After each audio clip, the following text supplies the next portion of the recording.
पाठ करण्याचा गाठ भगवंताच्या साधू संतांच्या आणि तरुण मतपदांच्या सेवेसाठी एवढी आली कार्यक्रम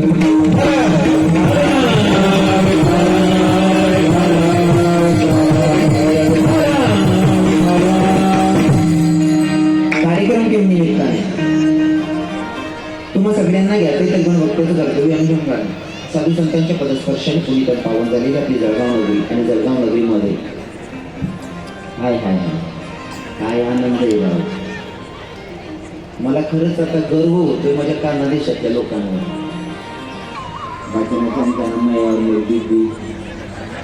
एक नंबर वातावरण असं म्हणजे मनी बिची राहिला ना मला मी का एक लागून वाढे असं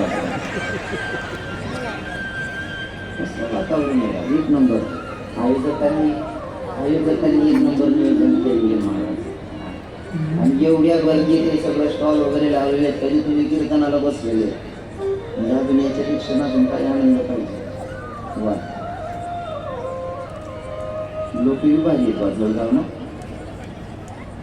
कीर्तन सुद्धा कीर्तन बसले असते. विशेष महाराज तुम्ही का बसाच नाही. जळगावला सर्वस्नाला का मामाश्री आमदार साहेब जर कीर्तन बसत होते आपली बसणं खरं तर मी सगळ्यांची माफी मागून बोलले. मग राजकारणात पहिल्यापासून सांगू शकतो सांगतो मला रवी समजत नाही तरी माझी महिन्यान राजकारण रवी समजत नाही. अंदाजे काम करायचं आपलं पण माणूस आवडला का माले हे सांगा ना उलस. एका दिवसाला 50 जरी कार्यक्रम अटेंड केले आता रात्रीमध्ये आपण 2-4 कार्यक्रम अटेंड करायचे असतील आमच्या मामाश्रींना पण तरी सुद्धा चेहरावर टाकवायचे काढा. तुम्ही म्युझिक गेले बोलणी चॅम्पियन जबरदस्ती गेले असा चेहरावरती कसं नाही मला हा म्हणजे ग्रामपंचायतला पाणी सोडणारा सुद्धा हवला होतो. मानसिकता अशी स्थिर पाहिजे महाराज. स्थिर पाहिजे नाही का. माणूस किती मोठा झाला ना त्याची जमिनीवरचे पाय नाही विसरले गेले महाराज मरेपर्यंत सक्सेस असतो. आणि मामांची खासियत आहे म्हणून ते बडा परिसर मामा म्हणतात नाही का.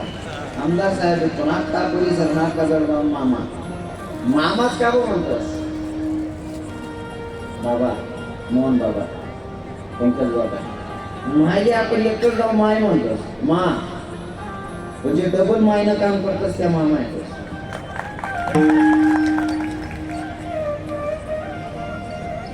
कदाचित जळगाव चांगला पुरा उखाडले मामांचा आता ना सर्व जबाबदारी क्लासेसची मी घेतो. मी शिकवतो मी स्वतः त्यांना उभं करतो. असा हिरा जर आपला कानादेशमा जन्माले असेल तर काबर कानादेशनी प्रगती व्हावी. खूप चांगला निर्णय घेतात सर्वच लोक. आयोजकांचे सर्वांचे खूप खूप धन्यवाद. आलेले महाराज मंडळी सगळे आमचे पंकज बाबा असतील आमचे मोहन बाबा असतील आमचे महाराजजी योगेश बाबा आहेत आमचे महाराजजी प्रकाश पंकज